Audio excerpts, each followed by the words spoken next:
वो ना सिर्फ राक्षस था, वो तपस्या से जन्मा हुआ भय था। कहा जाता है उसने शमशान में बैठकर हजारों वर्षों तक मौन तप किया, ना देवताओं के लिए ना विनाश के लिए, बल्कि सत्य जानने के लिए। जब महादेव स्वयं प्रकट हुए तो अघोरासुर ने कुछ मांगा नहीं, बस एक प्रश्न किया, यदि यज्ञ से देव शक्तिशाली बनते हैं तो क्या उनके बिना सत्य अधूरा है? जैसे ही उसका नाम उच्चारित होता, अग्नि स्वयं बुझ जाती थी, मंत्र अधूरे रह जाते थे और देवताओं की सांसें थम जाती थी।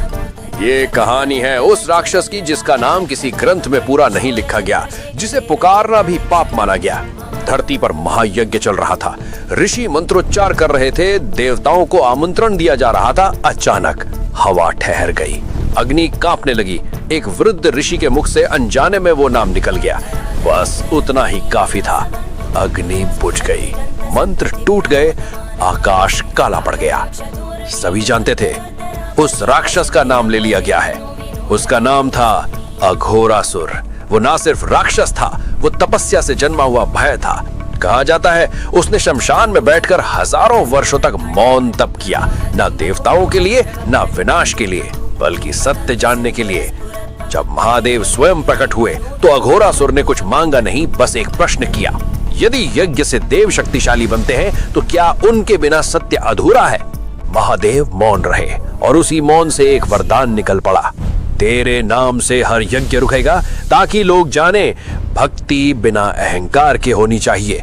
पर वही वरदान उसके लिए शाप बन गया।